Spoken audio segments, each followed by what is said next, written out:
Hello दोस्तों, नमस्कार। मैं भी एक आप सभी का बहुत बहुत स्वागत करता हूं एक और नए क्लास में। तो साथियों, आज की इस क्लास में एसएससी एमटीएस हवलदार एग्जाम 2025 के लिए जीके और इंग्लिश का टेस्ट पेपर डिस्कस करेंगे। तो साथियों, जैसा कि आप सभी को मालूम है कि एमटीएस हवलदार एग्जाम के लिए जीके और इंग्लिश ही मेन होता है, जिससे हमारा फाइनल रिजल्ट बनता है और फाइनल मेरिट लिस्ट बनता है। यदि हम जीके और इंग्लिश में अच्छा स्कोर कर देते हैं तो हमारा फाइनल सिलेक्शन भी इन्हीं सब्जेक्ट से होता है। वैसे तो साथ ही मैथ रीजनिंग के क्वेश्चन पूछे जाते हैं, लेकिन मेरे दोस्त उसमें हमें केवल पास करना रहता है। मैथ रीजनिंग के टोटल 40 क्वेश्चन पूछे जाते हैं, केवल हमें 12 क्वेश्चन ठीक करने रहते हैं, जो कि हम आसानी से कर ले जाते हैं। यदि बेसिक इसमें हमारा क्लियर है मैथ रीजनिंग में, तो हम अच्छे से स्कोर कर ले जाते हैं और हम इसमें पास कर ले जाते हैं। तो मैथ रीजनिंग का यहाँ तो हमें टेंशन नहीं है। तो साथ ही मेन हमारा टेंशन है जीके और इंग्लिश, जिससे हमारा रिजल्ट मिलेगा। तो आज की इस क्लास में उन्हीं क्वेश्चनों को डिस्कस करेंगे जो हमारे पेपर में आने वाले हैं, जिस लेवल के सवाल पूछे जाने वाले हैं। तो ये टेस्ट पेपर आपके लिए अति महत्वपूर्ण होने वाला है। आप सभी को मालूम है कि एमटीएस हवलदार एग्जाम 2025 में जीके के 25 क्वेश्चन पूछे जाएंगे, जो कि मेन रहेगा, और इंग्लिश के 25 क्वेश्चन पूछे जाएंगे, जो कि यही मेन है।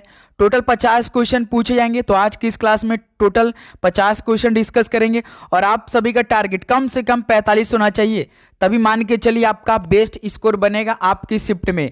ओरिजिनल पेपर जब आपका होगा 20 सितंबर से आपका पेपर स्टार्ट होने जा रहा है, ठीक है। तो कंप्लीट पेपर को वॉच करिएगा बहुत अच्छी तरीके से, एक एक क्वेश्चन को आप तैयार करिएगा, देखिएगा किस लेवल के क्वेश्चन पूछे जाएंगे, किस लेवल के क्वेश्चन इसमें सेट किया गया है। ऐसा नहीं कि साथ ही प्रैक्टिस सेट या मॉक टेस्ट के सवाल है, ऑल इंडिया लेवल के जो क्वेश्चन बन रहे हैं बिल्कुल सेम एसएससी जो सवाल पूछे थे, जिस लेवल के सवाल पूछे थे बिल्कुल सेम उन्हीं टाइप के क्वेश्चन आज की इस क्लास में हम लोग डिस्कस करने वाले हैं बहुत ही अच्छी तरीके से। बस इस क्लास को कंप्लीट देख लीजिएगा, पूरे 50 में से 50 हम आपको याद करवा देंगे इसी क्लास में, ठीक है। तो चलिए इस क्लास को स्टार्ट कर लेते हैं। तो एमटीएस हवलदार एग्जाम 2025 के लिए डेली क्लास एक तो सुबह 8 बजे आ रही है, और एक दोपहर में 12:30 पे, और एक शाम में 7 बजे, ठीक है। नोटिफिकेशन आप सभी के पास नहीं पहुंच पा रही है, तो नोटिफिकेशन को ऑन करिएगा। चलिए दोस्त, आज के इस टेस्ट पेपर को डिस्कस करते हैं। तो पहला प्रश्न हम लोग जीके से शुरुआत करेंगे। तो बताइए पहले का राइट आंसर क्या बनेगा। देखिए, भारतीय संविधान के भाग 4 में निम्न में से किसके संदर्भ में उल्लेख किया गया है। बताइए भारतीय संविधान के पार्ट 4 में किसके संदर्भ में उल्लेख किया गया है। तो आप सभी को मालूम है राज्य के नीति निदेशक सिद्धांत, जो आपका राज्य के नीति निदेशक सिद्धांत है, ये किस देश के संविधान से लिया गया है। तो इसे आप साथी डीपीएसपी के नाम से जानते हैं, जो कि आयरलैंड देश के संविधान से लिया गया है। आर्टिकल 36 से लेकर 51 के बीच में है। पार्ट आपका चौथे में है, जो कि दिया हमसे पूछा है, यानी पहले का सी ऑप्शन राइट आंसर हो जाएंगे। चलिए दोस्त, अगला सवाल कॉल करिएगा। क्वेश्चन नंबर 2 को, पद्म भूषण प्राप्तकर्ता सीबी चंद्रशेखर भारत की निम्नलिखित में से किस शास्त्रीय नृत्य शैली के कलाकार हैं। बताइए जो पद्म भूषण प्राप्तकर्ता सीबी चंद्रशेखर हैं भारत की, ये किस शास्त्रीय नृत्य शैली के कलाकार हैं। तो याद रखिएगा भरतनाट्यम के हैं। ऑप्शन सी क्या हो जाएगा, बिल्कुल राइट आंसर हो जाएंगे। ओके, चलिए अगला सवाल कॉल करिए। क्वेश्चन नंबर 3 को, किस पंचवर्षीय योजना के दौरान आत्मनिर्भरता पर विशेष रूप से जोर दिया गया था। बताइए किस पंचवर्षीय योजना के दौरान आत्मनिर्भरता पर विशेष रूप से जोर दिया गया था। तो याद रखिएगा तीसरी पंचवर्षीय योजना पर। ऑप्शन ए यहाँ से आप सभी का राइट आंसर हो जाएगा। तीसरी पंचवर्षीय योजना का टाइम पीरियड कब से लेकर कब तक चला था। तो 1961 में स्टार्ट हुआ था और 1966 में समाप्त हुआ था। ये टाइम पीरियड याद रखिएगा तीसरी पंचवर्षीय योजना का। ओके, चलिए नेक्स्ट अगला सवाल कॉल करिएगा। क्वेश्चन नंबर 4 को, अनिल श्रीनिवासन भारत के अद्वितीय कलाकारों में से एक हैं, वे कौन सा वाद्य यंत्र बजाते हैं। बताइए अनिल श्रीनिवासन जो है भारत के अद्वितीय कलाकारों में से एक हैं, वे कौन सा वाद्य यंत्र बजाते हैं। तो साथ ही याद रखिएगा पियानो बजाते हैं। बी ऑप्शन क्या हो जाएगा, बिल्कुल राइट आंसर हो जाएंगे। ओके, चलिए नेक्स्ट अगला सवाल कॉल करिएगा। क्वेश्चन नंबर 5 को, महाजनपद काल में सामान्यतः फसल का कितना भाग है राज्य द्वारा कर के रूप में वसूला जाता था। बताइए साथी, महाजनपद काल में सामान्यतः फसल का कितना भाग है राज्य द्वारा कर के रूप में वसूला जाता था किसानों से। तो साथी याद रखिएगा 1/6वां भाग। ऑप्शन बी क्या बनेगा, बिल्कुल राइट आंसर हो जाएंगे। ओके, चलिए दोस्त नेक्स्ट अगला सवाल कॉल करिएगा क्वेश्चन नंबर 6 को। राज्यपाल को पद की शपथ कौन दिलाता है? बताइए साथी, राज्यपाल को यानी गवर्नर को पद की शपथ कौन दिलाता है? तो उच्च न्यायालय के मुख्य न्यायाधीश राज्यपाल को पद की शपथ दिलाते हैं। डी ऑप्शन क्या हो जाएगा, बिल्कुल राइट आंसर हो जाएंगे। ओके, चलिए दोस्त अगला सवाल कॉल करिएगा क्वेश्चन नंबर 7 को। रोलिंग योजना कब अपनाई गई थी? बताइए साथी, रोलिंग योजना कब अपनाई गई थी? तो ये 5वीं पंचवर्षीय योजना में। ऑप्शन बी क्या बनेगा, बिल्कुल राइट आंसर हो जाएगा। और आप बताइए साथी कि 5वीं पंचवर्षीय योजना का टाइम पीरियड कब से लेकर कब तक चला था? हम आपको बता दे रहे हैं, जैसे कि पहला आपका टाइम पीरियड जो था पहली पंचवर्षीय योजना का 1951 में स्टार्ट हुआ था, जो कि साथी 56 में समाप्त हुआ था। दूसरी जस्ट साथी 1956 में स्टार्ट हुआ था और 61 में समाप्त हो गया था।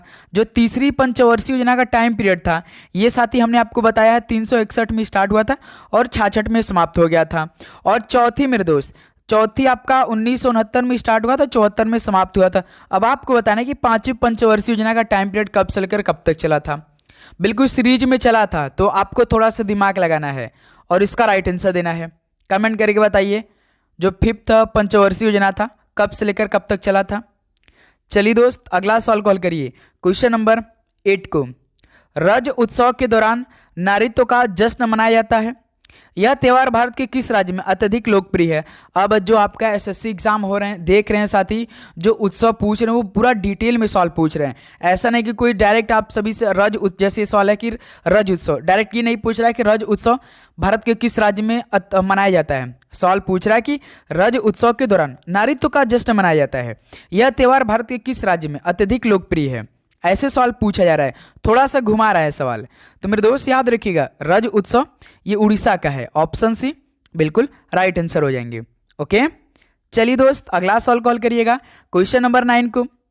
प्रधानमंत्री मुद्रा योजना में शिशु श्रेणी के लिए ऋण सीमा कितनी तक है? ऋण सीमा मतलब जानते साथी, जो पैसा लिया जाता है, जो पैसा दिया जाता है प्रधानमंत्री मुद्रा योजना में, शिशु श्रेणी के लिए ऋण सीमा कितने तक है, यानी लोन जिसे बोला जा सकता है। तो भाई याद रखिएगा 50,000 रुपये तक। डी ऑप्शन क्या हो जाएगा, बिल्कुल राइट आंसर हो जाएंगे। ओके, चलिए अगला सवाल कॉल करिए क्वेश्चन नंबर 10 को। स्विमिंग पूल में पानी को स्वच्छ करने के लिए किसका उपयोग किया जा सकता है? तो साथ ही आप स्विमिंग पूल में तो नहाने गए होंगे, तो बताइए कि जो आपका स्विमिंग पूल में पानी रहता है इनको साफ सुथरा करने के लिए किसका उपयोग किया जा सकता है? बिरंजक चूर्ण का कि कास्टिक सोडा का, डेटॉल का कि धावन सोडा का? तो याद रखिएगा साथी बिरंजक चूर्ण का प्रयोग किया जा सकता है। ऑप्शन यहाँ से आप सभी का राइट आंसर हो जाएंगे। ओके, चलिए नेक्स्ट अगला सवाल कॉल करिए क्वेश्चन नंबर 11।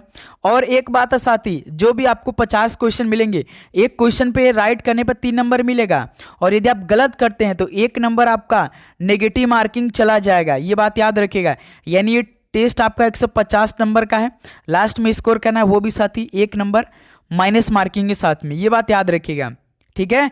तो सोच समझ कर राइट आंसर दीजिएगा। जो आपको सवाल नहीं आ रहा है उसको आप स्किप करके आगे बढ़ेंगे। अपनी आदत अभी से बनाते चलेंगे, क्योंकि साथी लास्ट में यदि आप आदत नहीं बनाएंगे तो आपको जो सवाल नहीं आता रहेगा ना, तो भी आप उस पर तुक्काबाजी करके आ जाएंगे, वही हमको दिक्कत करेगी। ठीक है, देखिए भारत ने पहली बार एशियाई खेलों की मेजबानी कब की थी? भारत ने पहली बार एशियाई खेलों की मेजबानी कब की थी? तो याद रखिएगा साथी 1951 में। डी ऑप्शन क्या हो जाएगा, बिल्कुल राइट आंसर हो जाएंगे। चलिए अगला सवाल कॉल करिएगा क्वेश्चन नंबर 12 को। भारतीय संविधान का कौन सा अनुच्छेद है राज्य को विशिष्ट परिस्थितियों में काम, शिक्षा और सार्वजनिक सहायता के अधिकार को सुनिश्चित करने का निर्देश देता है? बताइए दोस्त, भारतीय संविधान का ऐसा कौन सा आर्टिकल है जो कि स्टेट को विशिष्ट परिस्थितियों में काम, शिक्षा और सार्वजनिक सहायता के अधिकार को सुनिश्चित करने का निर्देश देता है? तो ये अनुच्छेद 41 में है। ऑप्शन ए यहाँ सब सभी का बिल्कुल राइट आंसर हो जाएंगे। ओके, चलिए अगला सवाल कॉल करिएगा क्वेश्चन नंबर 13 को। भारत की जनगणना 2011 के अनुसार निम्नलिखित में से किस राज्य में लिंगानुपात सबसे अधिक है? बताइए साथी, भारत की जनगणना 2011 के अनुसार किस राज्य में लिंगानुपात सबसे अधिक है? तो साथी याद रखिएगा तमिलनाडु में। ऑप्शन सी क्या हो जाएगा, बिल्कुल राइट आंसर हो जाएंगे। ओके, चलिए नेक्स्ट अगला सवाल कॉल करिएगा क्वेश्चन नंबर 14 को। उत्तरी मैदानों से निकलने वाली नदियों का जल अपवाह प्रतिरूप क्या है?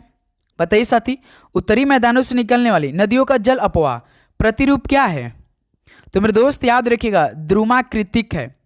तो यहां से डी ऑप्शन क्या हो जाएगा, बिल्कुल राइट आंसर हो जाएंगे। ओके, चलिए दोस्त अगला सवाल कॉल करिएगा क्वेश्चन नंबर 15 को। 1932 का पूना पैक्ट किन दो नेताओं के बीच हुआ समझौता था? तो याद रखिए साथी, पूना पैक्ट 1932 में हुआ था और ये हुआ था महात्मा गांधी जी और भीमराव अंबेडकर के बीच में। ये बात याद रखिएगा, पूना पैक्ट 1932 में महात्मा गांधी जी और भीमराव अंबेडकर साहब के बीच हुआ था। यानी इस सवाल का ऑप्शन सी परफेक्ट आंसर हो जाएंगे। ओके दोस्त, चलिए तो साथी उम्मीद करूंगा आपको हर एक क्वेश्चन बहुत अच्छी तरीके से समझ में आ रहे होंगे। तो साथी यदि आप चैनल पे नए हैं, अभी तक सब्सक्राइब करके नोटिफिकेशन को नहीं ऑन किया है, तो साथी नोटिफिकेशन को ऑन करिएगा, लाइक तो जरूर कर दीजिएगा, ठीक है? क्योंकि इस बार हमें एक आपका सिलेक्शन चाहिए और एक लाइक चाहिए, ठीक है? तो मेरे दोस्त आपको डेली क्लास लेना है, बस आपको यही 3 काम करना है। जो हम सुबह दोपहर शाम में क्लास दे रहे हैं उसको लगातार देखते चलना है साथ में। ओके, चलिए क्वेश्चन नंबर 16 कॉल करिए। 42वें संशोधन अधिनियम 1976 द्वारा भारतीय संविधान में कितने मौलिक कर्तव्य शामिल किए गए थे? देखिए, जो 42वां संशोधन अधिनियम हुआ था वो 1976 में हुआ था। तो इसमें कितने मौलिक कर्तव्य शामिल किए गए थे भारतीय संविधान के? तो मेरे दोस्त याद रखिए टोटल 10 जोड़े गए थे। ऑप्शन सी क्या हो जाएगा, बिल्कुल राइट आंसर हो जाएंगे। चलिए अगला सवाल कॉल करिए क्वेश्चन नंबर 17 को। अरुणाचल प्रदेश में कौन सा उत्सव मोनपा द्वारा मनाया जाता है? बताइए, अरुणाचल प्रदेश में कौन सा उत्सव मोनपा द्वारा मनाया जाता है? तो साथ ही याद रखिएगा लोसार उत्सव। डी ऑप्शन क्या हो जाएगा, बिल्कुल राइट आंसर हो जाएंगे। चलिए भाई अगला सवाल कॉल करिए क्वेश्चन नंबर 18 को। निम्नलिखित में से कौन सा उपभोक्ता वस्तु का उदाहरण है? यानी इनमें से कौन सा उपभोक्ता वस्तु का एग्जाम्पल है? तो भाई याद रखिएगा खाद्यान्न है। ऑप्शन ए खाद्यान्न बिल्कुल परफेक्ट आंसर हो जाएगा, जो कि साथ ही उपभोक्ता वस्तु का एग्जाम्पल है। चलिए नेक्स्ट अगला सवाल कॉल करिए क्वेश्चन नंबर 19 को। पैरालंपिक के इतिहास में स्वीडन में खेले गए प्रथम शीतकालीन खेल किस वर्ष में हुए थे? बताइए, पैरालंपिक के इतिहास में स्वीडन में खेले गए प्रथम शीतकालीन खेल किस वर्ष में हुए थे? तो मेरे दोस्त याद रखिएगा 1976 में। ऑप्शन सी परफेक्ट आंसर हो जाएगा। ओके, चलिए नेक्स्ट अगला सवाल कॉल करिए दोस्त क्वेश्चन नंबर 20 को। रतन मोहन शर्मा निम्नलिखित में से किस संगीत घराने से जुड़े हैं? एक सवाल आपके पेपर में पूछा जाएगा घराना से, 110% की एक सवाल आपके हर शिफ्ट में पूछा जाएगा घराना से। तो रतन मोहन शर्मा किस संगीत घराने से जुड़े हैं? तो साथ याद रखिएगा मेवाती घराने से। ऑप्शन ए परफेक्ट आंसर हो जाएगा। चलिए दोस्त अगला सवाल कॉल करिएगा क्वेश्चन नंबर 21 को। नेपाल में किस धर्म की जनसंख्या सबसे अधिक है? बताइए दोस्त, नेपाल में किस धर्म की जनसंख्या सबसे अधिक है? तो मेरे दोस्त याद रखिएगा हिंदू धर्म की। ऑप्शन यहाँ से आप सभी का राइट आंसर हो जाएंगे। ओके, चलिए अगला सवाल कॉल करिए दोस्त क्वेश्चन नंबर 22 को। गरीब कल्याण रोजगार अभियान 2020 में किसके द्वारा शुरू किया गया था? बताइए साथी, गरीब कल्याण रोजगार अभियान 2020 किसके द्वारा स्टार्ट किया गया था? तो सर जी भारत के प्रधानमंत्री जी के द्वारा। यानी कौन स्टार्ट किए होंगे? तो हमारे वर्तमान के जो प्रधानमंत्री हैं कौन है? श्री नरेंद्र मोदी जी ने स्टार्ट किया होगा मेरे दोस्त। डी ऑप्शन परफेक्ट आंसर हो जाएंगे। चलिए अगला सवाल कॉल करिए क्वेश्चन नंबर 23 को। निम्नलिखित में से कौन सा स्थान सिंधु घाटी सभ्यता से संबंधित है? बताइए साथी, कौन सा स्थान सिंधु घाटी सभ्यता से संबंधित है? तो मेरे दोस्त याद रखिएगा मोहनजोदड़ो है। ऑप्शन ए परफेक्ट आंसर हो जाएंगे। चलिए नेक्स्ट अगला सवाल कॉल करिए क्वेश्चन नंबर 24 को। निम्नलिखित में से किसे भारत में हरित क्रांति के जनक के रूप में जाना जाता है? बताइए साथी, हरित क्रांति के जनक के रूप में किसे जाना जाता है? तो भारत में हरित क्रांति लगभग 1966 में स्टार्ट हुई थी। तो जनक कौन थे? तो सर जी MS स्वामीनाथन जी थे। ऑप्शन ए परफेक्ट आंसर हो जाएंगे। ओके, चलिए नेक्स्ट अगला सवाल कॉल करिए दोस्त क्वेश्चन नंबर 25 को। भारतीय संविधान का कौन सा अनुच्छेद राज्य को महिलाओं और बच्चों के लिए विशेष प्रावधान बनाने का अधिकार देता है? बताइए साथी, भारतीय संविधान का कौन सा आर्टिकल राज्य को महिलाओं और बच्चों के लिए विशेष प्रावधान बनाने का अधिकार देता है? जो अनुच्छेद साथी और 15 थर्ड जो है ऑप्शन ए राइट आंसर हो जाएंगे। ओके, चलिए नेक्स्ट अगला सवाल कॉल करिए क्वेश्चन नंबर 26 को। हिमाचल प्रदेश राज्य में मनाए जाने वाले दशहरा उत्सव का स्थानीय नाम निम्नलिखित में से कौन सा है? बताइए साथी, हिमाचल प्रदेश राज्य में मनाए जाने वाले दशहरा उत्सव का स्थानीय नाम कौन सा है? तो साथी याद रखिएगा कुल्लू दशहरा है। सी ऑप्शन परफेक्ट आंसर हो जाएगा। तो साथी देख सकते हैं इजी सवाल तो आपके पेपर में बिल्कुल आएगा ही नहीं। 25 क्वेश्चन में से मान के चलिए आपको कम से कम 6 से 7 सवाल बिल्कुल इजी सवाल मिलेगा, आप आराम से कर ले जाएंगे। लेकिन साथी जो हम यदि 25 में से 6-7 क्वेश्चन करते हैं तो हमारा सिलेक्शन उससे होगा नहीं, लगभग साथी 20 प्लस करेंगे तभी हमारा सिलेक्शन होगा, आप सभी को मालूम होना चाहिए। ओके, देखिए लॉर्ड हार्डिंग की हत्या का प्रयास किस क्रांतिकारी नेता ने किया था? बताइए, लॉर्ड हार्डिंग की हत्या का प्रयास किस क्रांतिकारी नेता ने किया था? तो मेरे दोस्त याद रखिएगा रास बिहारी बोस जी ने किया था। ऑप्शन सी परफेक्ट आंसर हो जाएंगे। ओके, चलिए नेक्स्ट अगला सवाल कॉल करिए क्वेश्चन नंबर 28 को। समूह 17 के किस तत्व को उसका नाम घुटन भरी गंध वाली पीली हरी सघन गैस होने के कारण मिला है? बताइए साथी, समूह 17 के किस तत्व को उसका नाम घुटन भरी गंध वाली पीली हरी सघन गैस होने के कारण मिला है? तो भाई याद रखिए क्लोरीन को। डी ऑप्शन परफेक्ट आंसर हो जाएंगे। चलिए नेक्स्ट अगला सवाल कॉल करिए क्वेश्चन नंबर 29 को। असम का सबसे आकर्षक और अनोखा त्यौहार कौन सा है जहां प्रतिदान प्रणाली जीवंत हो उठती है? बताइए साथी, असम का सबसे आकर्षक और अनोखा त्यौहार है जहां प्रतिदान प्रणाली जीवंत हो उठती है? तो भाई याद रखिएगा जुनबिल मेला है। कौन है साथी? जुनबिल मेला। सी ऑप्शन राइट आंसर हो जाएंगे। चलिए नेक्स्ट अगला सवाल कॉल करिए क्वेश्चन नंबर 30 को। भारत में हरित क्रांति के कारण किस फसल के क्षेत्रफल और उत्पादकता में उल्लेखनीय वृद्धि देखी गई? बताइए साथी, भारत में हरित क्रांति के कारण किस फसल के क्षेत्रफल और उत्पादकता में उल्लेखनीय वृद्धि देखी गई? तो भाई याद रखिएगा ये गेहूं और चावल में। ऑप्शन सी परफेक्ट आंसर हो जाएंगे। चलिए दोस्त अगला सवाल कॉल करिए क्वेश्चन नंबर 31 को। भारत के सत्रिया नृत्य शैली के संस्थापक कौन थे? भारत के सत्रिया नृत्य शैली के संस्थापक कौन थे? सत्रिया तो असम में होता है, तो इनके संस्थापक कौन थे? तो साथ ही याद रखिएगा शंकर देव जी थे। ऑप्शन सी क्या बनेगा? बिल्कुल परफेक्ट आंसर हो जाएंगे। ठीक है, चलिए नेक्स्ट अगला सवाल कॉल करिए क्वेश्चन नंबर 32। संविधान का कौन सा अनुच्छेद अंतर्राज्यीय जल विवादों के न्याय निर्णय का प्रावधान करता है? बताइए, संविधान का कौन सा अनुच्छेद अंतर्राज्यीय जल विवादों के न्याय निर्णय का प्रावधान करता है? तो साथ याद रखिएगा अनुच्छेद 262 करता है, यानी ऑप्शन ए परफेक्ट आंसर हो जाएंगे। चलिए दोस्त अगला सवाल कॉल करिए क्वेश्चन नंबर 33 को। निम्नलिखित में से किस बौद्ध ग्रंथ में बौद्ध भिक्षुओं और मठवासिनियों के लिए नियमों का उल्लेख किया गया है? बताइए साथी, किस बौद्ध ग्रंथ में बौद्ध भिक्षुओं और मठवासिनियों के लिए नियमों का उल्लेख किया गया है? तो मेरे दोस्त याद रखिएगा विनय पिटक में। डी ऑप्शन परफेक्ट आंसर हो जाएंगे। तो भाई लास्ट में स्कोर करिएगा ईमानदारी के साथ कि आप सभी का इन टोटल 50 क्वेश्चन में से कितना स्कोर रहा। यही आपका मेन होता है साथी, जीके और इंग्लिश। तो काफ़ी अच्छी तरीके से सारे क्वेश्चन तैयार करिएगा। ठीक है, देखिए 34 नंबर 1917 में सरोजनी नायडू ने किस महिला संगठन की स्थापना की थी? बताइए साथी, 1917 में सरोजनी नायडू ने किस महिला संगठन की स्थापना की थी? तो साथी याद रखिएगा महिला भारत संघ की। ऑप्शन बी क्या बनेगा? यहाँ से परफेक्ट आंसर बनेगा। चलिए दोस्त अगला सवाल कॉल करिएगा क्वेश्चन नंबर 35 को। भारत सरकार द्वारा गरीब कल्याण रोजगार अभियान कितने राज्यों में शुरू किया गया था? बताइए, भारत सरकार द्वारा गरीब कल्याण रोजगार अभियान कितने राज्यों में शुरू किया गया था? तो मेरे दोस्त याद रखिए 6 राज्यों में। बी ऑप्शन परफेक्ट आंसर हो जाएगा। ठीक है, चलिए नेक्स्ट अगला सवाल कॉल करिएगा क्वेश्चन नंबर 36। अब देखिए मेरे दोस्त इंग्लिश के क्वेश्चन आएंगे। तो साथी ये आपको इंग्लिश 15 क्वेश्चन नहीं, कम से कम साथी इस 15 क्वेश्चन को हम 75 क्वेश्चन के बराबर करेंगे, क्योंकि हर एक ऑप्शन को हम लोग डिटेल में देखने वाले, हर एक ऑप्शन का मीनिंग हम समझेंगे। इसलिए 15 क्वेश्चन जो है ना, इस 15 क्वेश्चन को लगभग साथ हम 75 क्वेश्चन के बराबर करेंगे। हर एक क्वेश्चन को काफ़ी अच्छी तरीके से हम आपको समझाने वाला, उससे तैयार करिएगा आप लोग। देखिए पहला प्रश्न यानी 36 question number English. Select the most appropriate one word substitution for the given group of words.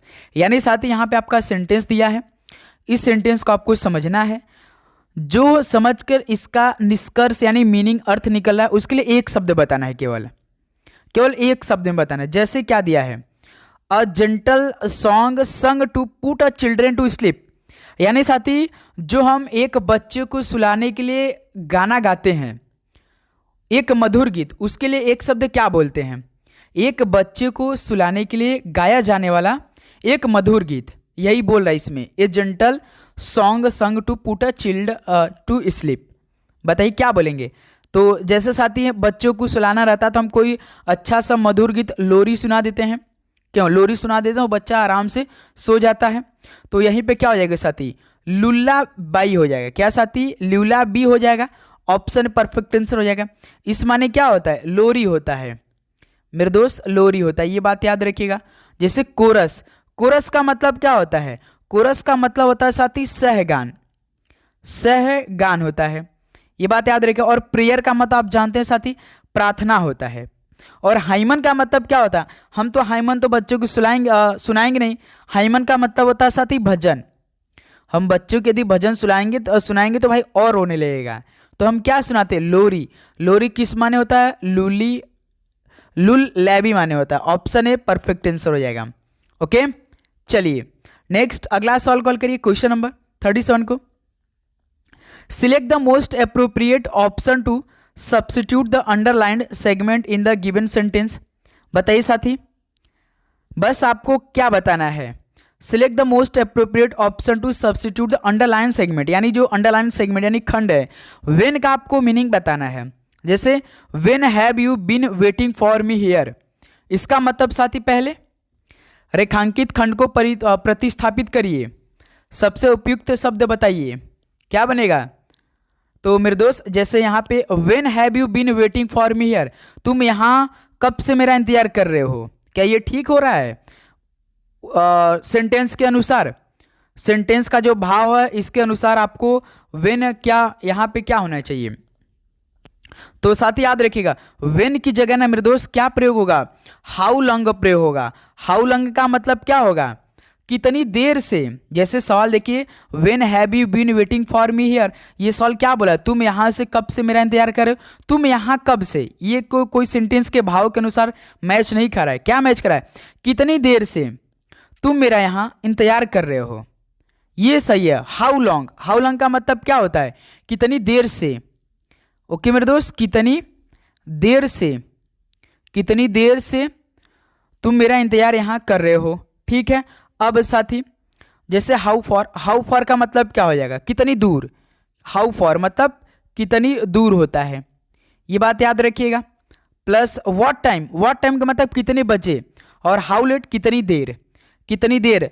How late का मतलब जानते हैं ना साथी, हाउ लेट का मतलब कितनी देर होता है। तो यहाँ पे साथी व्हेन की जगह क्या होगा, how long have you been waiting for me here, ठीक है। ऑप्शन ए परफेक्ट आंसर हो जाएंगे, ठीक है बिल्कुल। कितनी देर से यहाँ तुम मेरा इंतजार करो, तो ऑप्शन ए परफेक्ट आंसर हो जाएगा, ठीक है। चलिए नेक्स्ट अगला सवाल कॉल करिए दोस्त, क्वेश्चन नंबर 38 को। Select the most appropriate antonym of the given word. Antonym कम से कम आप सभी से 2 सवाल पूछा जाएगा आपके पेपर में। एंटोनिम का मतलब होता है विलोम शब्द। जैसे साथी सब्टल, सब्टल का मतलब क्या होता है, कोई बता सकता है? बताइए मेरे दोस्त, सब्टल का मतलब क्या होता है? बिल्कुल साथी कोमल होता है मेरे दोस्त, क्या होता है, बिल्कुल कोमल। सब्टल का ही मतलब होता है साथी कोमल। जैसे क्राफ्टी का मतलब क्या होता है, चालाक, चालाक होते हैं। और जो साथी धूर्त होते हैं, चालाक और धूर्त बोलते हैं क्राफ्टी का मतलब। और हार्श का मतलब कठोर होता है साथी, हार्श का मतलब होता है मेरे दोस्त कठोर। तो हमें तो भाई क्या बताना है, एंटोनिम बताए नहीं, विलोम शब्द। तो कोमल का क्या हो जाएगा, कठोर हो जाएगा। यानी साथी सब्टल का जो एंटोनिम होगा वो हार्श होगा। और फैंट का मतलब क्या होता है, फैंट का मतलब होता है साथी हल्का। क्या मेरे दोस्त, हल्का, या आप बोल सकते हैं मेरे दोस्त धीमा भी होता है। और स्लाइड का मतलब क्या होता है, स्लाइड का मतलब होता है साथी थोड़ा, थोड़ा होता है, या आप बोल सकते हैं कमजोर, ठीक है। तो इस सवाल का बी ऑप्शन परफेक्ट आंसर हो जाएगा। ओके चलिए दोस्त नेक्स्ट अगला सॉल्व कॉल करिए क्वेश्चन नंबर 39 को। Select the incorrectly spelled word. चलिए बताइए इस सॉल्व का राइट आंसर क्या बनेगा। Select the incorrectly spelled word. इनमें एक ऑप्शन है जो कि इनकरेक्ट स्पेलिंग कुछ दिया, उसमें केवल एक सिंगल वर्ड उसमें साथ ही मिस्टेक होगा। हमने आपको बताया जब भी इनकरेक्टली देगा ना तो केवल एक सिंगल वर्ड मिस्टेक होगा उसमें, नहीं तो सब सही होगा। जैसे मैनुअल, मैनुअल का मतलब क्या होता है साथी, नियमावली, शारीरिक बोल सकते हैं आप। ग्रेजुअल, लेकिन साथी ग्रेजुअल का मीनिंग क्या होता है आप जानते हैं साथी। ग्रेजुअल का जो राइट स्पेलिंग होता है वो GRADUAL होता है। देखिए साथी इसमें यहाँ पे डी की जगह जे दे रखा था, हमने आपसे कहा था ना केवल एक वर्ड उसमें मिस्टेक होगा। देखिए जे की जगह डी हो जाएगा केवल। ग्रेजुअल का मतलब क्या होता है, क्रमिक होता है भाई, क्रमिक, क्रमिक होता है, या आप बोल सकते क्रमशः भी होता है। ग्रेजुअली मतलब क्रमशः। और साथ ही म्यूचुअल का बताइए क्या होता है, पारस्परिक होता है, आपसी होता है म्यूचुअल का। और यूजुअल का तो आप जानते हैं साथी सामान्य होता है, जनरल होता है। ठीक है, तो इस सवाल का राइट आंसर कौन इनकरेक्ट दिया था, ग्रेजुअल दिया था, जो कि ठीक है, ये आपका ऑप्शन भी परफेक्ट आंसर हो जाएगा। ओके दोस्त, चलिए नेक्स्ट अगला सवाल कॉल करिए क्वेश्चन नंबर 40 को। Fill in the blanks with the most appropriate word. चलिए भाई आप लोग फिल इन द ब्लैंक्स करिए, 2 सवाल पूछा जाएगा फिल इन द ब्लैंक्स का। जैसे क्या दिया है, this discount coupon are for only 6 month from the date of issue. इसका मतलब साथी ये जो डिस्काउंट कूपन है भाई जारी होने की तारीख से केवल 6 महीने के लिए क्या है, और अटेस्टेड है। तो साथ ही जानते ना कोई डिस्काउंट कूपन जारी होता है तो वो कुछ ना कुछ टाइम पीरियड के लिए ही क्या होता है, क्या होता है, अटेस्टेड होता है, यानी साक्षांकित। और टेस्टेड होता है क्या, चखना स्वाद, कि वैध होता है, वैलिड होता है भाई। आप जानते कोई डिस्काउंट कूपन जारी होता है तो अपने तारीख से वो क्या होता है, कितनी महीनों के लिए वैध होता है, कितने सालों के लिए वैध होता है। तो यहाँ पे सवाल क्या हो जाएगा, this discount coupon are valid for only 6 month from the date of issue. यानी साथ ही ये डिस्काउंट कूपन जारी होने की तारीख से केवल 6 महीनों के लिए वैध है। तो इस सवाल का सी ऑप्शन परफेक्ट आंसर हो जाएगा। ओके, जो साथी अटेस्टेड है ना, पहला ऑप्शन है, इसके माने जानते हैं क्या होता है, साक्षांकित होता है। क्या साथी, साक्षांकित होता है। ये बात याद रखिएगा मेरे दोस्त, ठीक है। ऑप्शन इस सवाल का सी वैलिड बिल्कुल परफेक्ट आंसर हो जाएगा। चलिए अगला सवाल कॉल करिएगा आप लोग, तो क्वेश्चन नंबर 41 को। Select the most appropriate synonyms of the given word. Synonyms का मतलब क्या होता है मेरे दोस्त, पर्यायवाची। तो स्टर्न का मतलब क्या होता है, स्टर्न का मतलब सर जी कठोर होता है, कठोर होता है मेरे दोस्त, ये बात याद रखिएगा, ठीक है। तो स्ट्रिक्ट का भी तो मतलब कठोर ही होता है, इसका मतलब पहला ही हमारा ऑप्शन हो जाएगा। सिनोनिम्स का मतलब पर्यायवाची, इसका मतलब समानार्थी शब्द में बताना रहता है पर्यायवाची में, कठोर यानी स्ट्रिक्ट, पहला ऑप्शन। और मिल्ड का मतलब क्या होता है, यानी माइल्ड का मतलब साथी हल्का होता है। हल्का तो होगा नहीं साथी हमें, क्योंकि अपोजिट बताना नहीं, हमें एंटोनिम बताना नहीं है, हमें तो सिनोनिम्स करना। लेटियंट, लेटियंट का मतलब क्या होता है, उदार होता है। और जेंटल मतलब आप बहुत जेंटल यानी सज्जन आप बहुत हैं। क्यों साथी बताइए, आप सज्जन है कि नहीं भाई, आप पढ़ाई कर रहे हैं कि नहीं। तो स्टर्न का सिनोनिम्स क्या होगा, स्ट्रिक्ट होगा। ऑप्शन ए परफेक्ट आंसर हो जाएगा। चलिए दोस्त अगला सवाल कॉल करिए क्वेश्चन नंबर 42 को। क्या बनेगा perfect answer, identify the segment in the sentence. Identify आपको करना है खंड यानी segment in the sentence, sentence के खंड में, which contain a grammatical error. बताइए साथी यहाँ पे कौन आपको ग्रामेटिकल एरर दिखाई दे रहा है। सेंटेंस क्या दिया है, why did you spend so much money on old and useless furniture. बताइए साथी आपने पुराने और बेकार फर्नीचर पे इतना पैसा क्यों खर्च किया। इसका मीनिंग यही है, आपने पुराने और बेकार फर्नीचर पे इतना सारा पैसा क्यों खर्च कर रहे हैं। तो यहाँ पे क्या यूज होगा, कहाँ पे आपको साथी इस पे रॉन्ग दिखाई दे रहा है, कहाँ पे ग्रामेटिकल एरर आपको दिखाई दे रहा है, शो कर रहा है। मेरे दोस्त याद रखिएगा, when did, why did you spend की जगह ना स्पेंड होगा। यहीं पे केवल एक मिस्टेक है, जो यहाँ पे स्पेंड है ना साथी, इस पे क्या यूज होगा, स्पेंड ड होगा। क्यों साथी होगा, क्योंकि डिड के बाद आने वाली वर्ब का फर्स्ट फॉर्म में प्रयोग होता है। डिड के बाद यहाँ पे जो साथी डिड है ना, इसके बाद कोई भी वाक्य आए, कोई भी साथी शब्द है, वो हमेशा वर्ब की फर्स्ट फॉर्म यूज होता है। तो स्पेंड का पहला जो फॉर्म होगा वो स्पेंड होगा मेरे दोस्त। यहीं से मिस्टेक होता है, ये आपको मालूम हो जाना चाहिए आज के बाद से कि जब डिड के बाद कोई शब्द आए हमेशा साथी वो पहला फॉर्म में रहता है, ये आपको मालूम होना चाहिए। तो साथी वाई डिड यू स्पेंड क्या होगा मेरे दोस्त, रॉन्ग होगा आपका, सही क्या हो जाएगा, वाई डिड यू स्पेंड है, सी ऑप्शन परफेक्ट आंसर हो जाएगा। ठीक है, यहाँ पे टी होना चाहिए भाई, क्योंकि हमें ग्रामेटिकल एरर दिखाई दे रहा है ना, तो why did you spend wrong है ना भाई, ये आपका होगा। ठीक है, आपका राइट क्या हो जाएगा, वाई डिड यू स्पेंड आपका ठीक होगा, सी ऑप्शन परफेक्ट आंसर हो जाएगा। चलिए दोस्त अगला सॉल्व कॉल करिए क्वेश्चन नंबर 43 को। Select the most appropriate synonyms of the given word. Provoke का मतलब पर्यायवाची बताइए। प्रोवोक का मतलब क्या होता है, भड़काना। कोई आपको भड़का दिया, कोई आपको भड़का दिया कि आपका पेपर एमटीएस हवलदार का अगले महीने से स्टार्ट नहीं होगा और आप अपनी तैयारी छोड़ दिए। बहुत सारे यूट्यूब पे आपने वीडियो देखा होगा कि एसएससी एमटीएस का पेपर क्या होगा, पोस्टपोन हो जाएगा, क्योंकि सीजीएल का पेपर आपका सितंबर के फर्स्ट वीक से स्टार्ट होने जा रहा है। इसका मतलब जाहिर है हो चुका है कि पहले सीएचएसएल का पेपर पोस्टपोन होगा, उसके बाद ही साथी एमटीएस पे कुछ डिसीजन आएगा, देखते हैं क्या होता है। तो यही साथी आप भड़क गए हैं, प्रोवोक हो गए हैं। इनरेक का मतलब क्या होता है, इनरेक का मतलब जानते साथी क्या होता है, क्रोधित करना, क्रोधित करना होता है मेरे दोस्त। ठीक है, तो प्रोवोक का पर्यायवाची क्या होगा, तो इनरेग होगा, ऑप्शन पहला ही। ग्रेटिफाई का मतलब क्या हो जाएगा साथी, घूस देना। ठीक है, घूस देना होता है मेरे दोस्त, ये बात याद रखिएगा। ओके, और संतुष्ट करना भी होता है। ग्रेटिफाई का मतलब संतुष्ट करना भी होता है।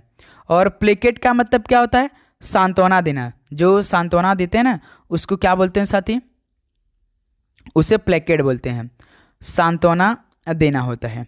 और हिंडर का मतलब क्या होता है, बाधा, बाधा रोकना। तो इस सवाल का ऑप्शन ए परफेक्ट आंसर हो जाएगा। ठीक है, चलिए दोस्त नेक्स्ट अगला सवाल कॉल करिए क्वेश्चन नंबर 44 को। Select the most appropriate one word substitution for the given group of word. बताइए साथी, अनेक शब्दों के लिए एक शब्द बताइए। क्या दिया है, undue favour shown to one's relatives. इसका मतलब अपने रिश्तेदारों पर अनुचित कृपा करना, अपने रिश्तेदारों पर अनुचित कृपा करना है। एक बार सिलेक्शन ले लीजिए, अपने रिश्तेदारों पर अनुचित आप कृपा करिएगा। जैसे नेपोटिज्म, नेपोटिज्म का भी मतलब होता है साथी भाई, भाई भतीजावाद होता है। क्या साथी, भाई भतीजावाद होता है। तो मेरे दोस्त undue favour shown to one relatives का वन वर्ड में आएगा नेपोटिज्म। नेशनलिज्म आप जानते हैं राष्ट्रवाद होता है। डेस्पोटिज्म का मतलब क्या होता है भाई, तो भाई याद रखिएगा, डेस्पोटिज्म का मतलब होता है तानाशाही। ठीक है, तानाशाही होता है। और मेरे दोस्त नैरसिज्म का मतलब क्या होता है, आत्मपूजा, अहंकार जिसे हम बोलते हैं। ठीक है, तो इस सवाल का मेरे दोस्त ऑप्शन ए परफेक्ट आंसर हो जाएगा। चलिए दोस्त अगला सवाल कॉल करिए question number 45। Fill in the blanks with the most appropriate word. My employer my salary last year. क्या किया, मेरा जो नियोक्ता था पिछले साल मेरा वेतन क्या कर दिया, राइज कर दिया, रोज कर दिया, रेज कर दिया कि रेज्ड कर दिया। क्या फिल इन द ब्लैंक्स होगा, बताइए साथी। ये सेंटेंस पहले बताइए कौन सा आपको दिखाई दे रहा है। जैसे कि मेरा जो एम्प्लॉयर है पिछले साल मेरा जो सैलरी थी वो क्या कर दिया, इंक्रीज कर दिया, बढ़ा दिया, राइज कर दिया। क्या फिल इन द ब्लैंक्स होगा, पहले ये सेंटेंस कौन सा है, सेंटेंस को पकड़िए तो तुरंत आप बता सकते हैं। तो सर जी ये तो सेंटेंस क्या, पास्ट इंडिफिनिट टेंस है। क्या साथी, पास्ट इंडिफिनिट टेंस है। अब आप सभी को मालूम होना चाहिए कि साथी पास्ट इंडिफिनिट टेंस को पकड़ने का यानी पहचानने का तरीका क्या है। तो साथी इसमें या तो साथी लास्ट के वर्ब के अंत में या तो साथी या आएगा या ई आएगा या साथी ए आएगा या तो साथी आएगा। यही सब बातें पहचानने का यही तरीका है।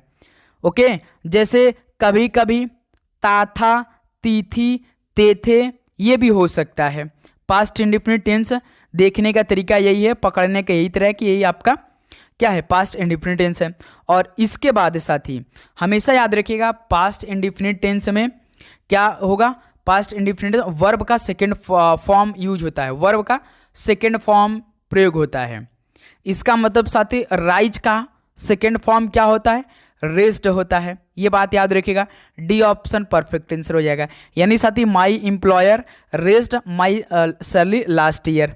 याद रखिएगा साथी, हमेशा याद रखिएगा पास्ट इंडिफिनिट टेंस में वर्ब का सेकेंड फॉर्म होता है। ठीक है, बहुत अच्छी तरीके से ये बात याद रखिएगा।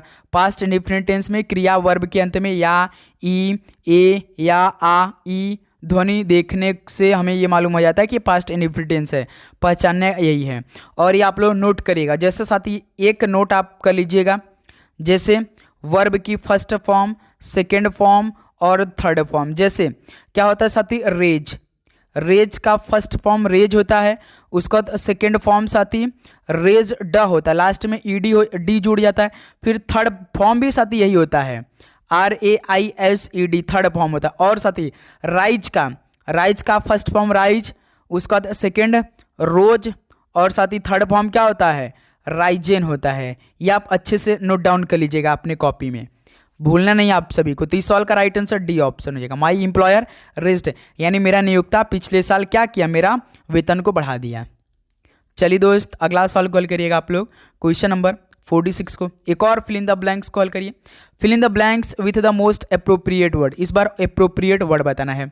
आई am tired reminding you to clean your room. इसका मतलब साथी मैं थक गया हूँ तुम्हें अपना कमरा साफ करने की याद दिलाते दिलाते।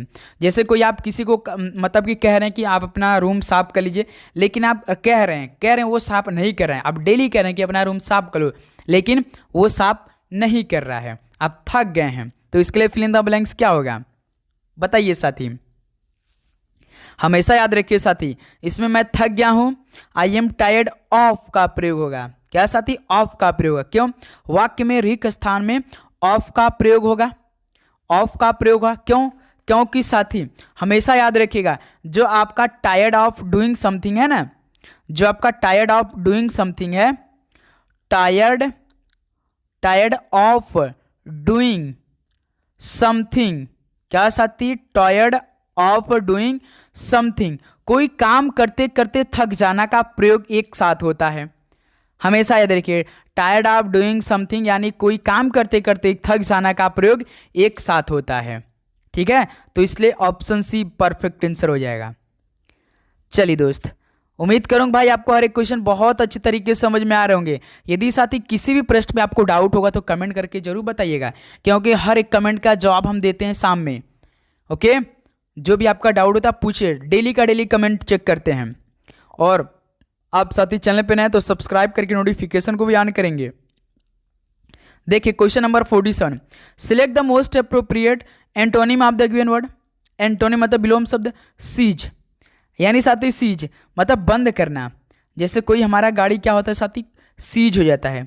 पुलिस वाले क्या करते हैं, कभी कभी गाड़ी पकड़ के सीज कर देते हैं, यानी बंद कर देते हैं, लेकर चले जाते हैं। चालान कटता है तो वहीं पे साथी चालान कुछ पैसा कट जाता है, लेकिन हम अपना बाइक को लेके जा सकते हैं, लेकिन सीज होता है तो वो साथी थाने पर लेके चले जाते हैं। यही होता है ना। तो क्या करते हैं, इसका एंटोनिम यानी जस्ट अपोजिट। स्टॉप क्या रुकना होता है साथी, नहीं। और क्या कैच पकड़ लेते हैं, ये हो सकता है क्या, कैच पकड़ सकते हैं। कि हाल्ट, हाल्ट का मतलब क्या होता है बताइए साथी, रुकना, पड़ाव, रुकना होता है। या आप बोल सकते हैं मेरे दोस्त पड़ाव भी होता है। ठीक है, लेकिन साथी स्टार्ट, बंद करना का एंटोनिम क्या होगा, स्टार्ट हो जाएगा, शुरू करना, आरंभ करना। तो डी ऑप्शन परफेक्ट आंसर हो जाएगा। बहुत ही सिंपल सवाल बनाइए हमारे लिए। तो चलिए दोस्त अगला सवाल कॉल करिएगा, क्वेश्चन नंबर 48 को। Select the incorrectly spelled word. Incorrectly बताइए कौन सा है। जैसे मेडिकोर क्या है, औसत दर्जे का, हम बोलते हैं ना, चलो भाई ये ठीक ठाक है, औसत दर्जे का है, औसत दर्जे का। ठीक है, मतलब कि साधारण है जिसे हम बोलते हैं। और साथ ही लेजिबल का मतलब क्या होता है, पढ़ने योग्य। मेरे दोस्त लेजिबल का मतलब होता है ना, पढ़ने योग्य होता है, ये बात याद रखिएगा। और ओपेक का मतलब क्या होता है सर जी, अपारदर्शी होता है। ओपेक का मतलब सर जी यहाँ पर तो अपारदर्शी होता है। और सजेशन, भाई देखिए इनकरेक्ट, यहाँ पे सजेशन का राइट स्पेलिंग क्या होता है, जो हम सुझाव देते हैं, SUGG, ESTION होता है। सजेशन का मतलब होता है साथी सुझाव होता है। क्यों? तो यही क्या है आपका इनकरेक्ट है। देखिए यदि साथी इसमें डबल जी दे रखा होता तो ठीक रहता। हमने आपसे कहा था कि केवल एक एक वर्ड से आप मात खाएंगे। देखिए सजेशन में यदि डबल जी रहता तो ठीक रहता। तो आप स्पेलिंग याद करिएगा, डी ऑप्शन परफेक्ट आंसर हो जाएगा। चलिए दोस्त अगला सॉल्व कॉल करिए क्वेश्चन नंबर 49 को। Select the most appropriate meaning of the given idiom. Idiom मतलब मुहावरा। लेकिन साथी अब देखिए मुहावरा कैसे होता है। जैसे your guess is as good as mine, इसका मतलब जब साथी इसका आपने हिंदी में मीनिंग निकालेंगे तो क्या होगा, आपका अंदाजा उतना ही अच्छा है। Your guess is as good as mine, इसका मतलब आपका अंदाजा उतना ही अच्छा है, इसका मीनिंग है। लेकिन साथी जब मुहावरा होगा ना, मतलब कि इसका मतलब उत्तर के लिए विचार ना होना। जानते your guess is a good as mine, उत्तर के लिए विचार ना होना, ये इडियम मुहावरा का अर्थ दे रहा है ये। इसके लिए to have no idea of the answer, to have no idea of the answer होगा मेरे दोस्त। इस सवाल का बी ऑप्शन परफेक्ट आंसर हो जाएगा। To have no idea of the answer, उत्तर के लिए विचार ही नहीं है, ऑप्शन बी परफेक्ट आंसर हो जाएगा। ठीक है, याद रखिएगा मेरे दोस्त। चलिए तो लास्ट क्वेश्चन आज के इस क्लास का आपके बीच में साथी फिल इन द ब्लैंक्स के रूप में आ चुका है। मोस्ट अप्रोप्रिएट वर्ड बताइए। स्वामी विवेकानंद द आर्य समाज, बताइए साथी स्वामी विवेकानंद जी ने आर्य समाज का क्या किया था, बताइए साथी। क्या साथी इन्वेंट किया था, क्या आविष्कार किया था? क्या इन्वेंटेड का मतलब क्या होता है, आविष्कार करना। क्या साथी वो डेवलप किए थे? स्वामी विवेकानंद जी ने आर्य समाज को क्या किया था, विकसित किया था कि साथी डिस्कवर्ड किया था, खोजा था? नहीं सर जी, स्वामी विवेकानंद जी ने तो क्या किया था, आर्य समाज का स्थापना किया था, यानी फाउंडेड किया था, है ना दोस्त। ऑप्शन सी परफेक्ट आंसर हो जाएगा। तो साथी आप जानते हैं ना कि इन्वेंटेड का मतलब क्या होता है, आविष्कार करना होता है। डेवलप का मतलब विकसित करना, किसी चीज़ को विकसित करना। डिस्कवर्ड मतलब खोजना होता है। इन तीनों में से तो कोई काम नहीं किए थे, वो क्या किए थे, स्वामी विवेकानंद जी ने आर्य समाज की स्थापना किया था ना भाई। ऑप्शन सी परफेक्ट आंसर हो जाएगा। तो साथी फाइनली 50 क्वेश्चन जैसे तैसे कंप्लीट हो चुका, लेकिन साथी बहुत अच्छी तरीके से समझाने का प्रयास किया। बताइए साथी किसी प्रकार का आप सभी को दिक्कत इन 50 क्वेश्चन को याद करने में? तो उम्मीद करूँगा दोस्त आपको पूरे 50 का 50 याद हुआ होगा बहुत अच्छी तरीके से। बताइए सभी दोस्त किसी प्रकार का दिक्कत यहाँ पर नहीं? तो उम्मीद करूँ दोस्त इन पूरे 50 क्वेश्चन आपको याद हुआ होगा और आप बहुत अच्छी तरीके से एक एक क्वेश्चन एनालिसिस किया होगा, अपनी तैयारी को परखा होगा कि हमारे पेपर में कैसे जीके इंग्लिश के क्वेश्चन पूछे जाएंगे। क्यों साथी, क्या आप रेडी हैं? आपने एनालिसिस किया? एक बार अपना फीडबैक बताइएगा। क्लास कैसा था मेरे दोस्त? आपको डेली क्लास चाहिए तो आप नोटिफिकेशन को ऑन कर लीजिएगा। यदि आपको डेली क्लास चाहिए और आपने नोटिफिकेशन नहीं ऑन किया तो नोटिफिकेशन को ऑन करिए, सबसे पहला क्लास आप सभी के पास जाएगा। ठीक है, तो चलिए मेरे दोस्त इस क्लास को यहीं पर समाप्त करते हैं। मिलते हैं साथी दोपहर में 12:30 पे। हम आपके लिए एक नए क्लास का प्रयास करते रहेंगे, कुछ नए सवाल डेली कराते रहेंगे। आपको डेली क्लास लेना है और अगला जो क्लास आएगा हो सकता है कि कुछ इससे नए सवाल आपको देखने को मिलेगा, जैसे सवाल आपके पेपर में पूछे जाते हैं। ठीक है, तो आप डेली क्लास जरूर ज्वाइन करिएगा। तो इससे रिलेटेड जितने भी क्वेश्चन आपके बने हैं और प्रीवियस ईयर का जो आपका पेपर में सवाल पूछे गए थे उसके आधारित पर हम क्वेश्चन डेली करेंगे, कुछ नए क्वेश्चन ट्राई करेंगे। और जो अधिक से अधिक जिस तरह से आपके एसएससी के एग्ज़ाम, जैसे आपका एसएससी सब एग्ज़ाम होता है, सीजीएल, सीएचएसएल और आपका सीपीयू जिस लेवल के सवाल पूछते हैं उनका कभी कंपाइलेशन क्वेश्चन करेंगे। ठीक है, तो चलिए इस क्लास को यहीं पर समाप्त करते हैं साथी। मिलते हैं दोपहर 12:30 पे एक और नए क्लास के साथ। सभी को जय हिंद, जय भारत, पढ़ाई करते रहिए। ऑल द बेस्ट, धन्यवाद।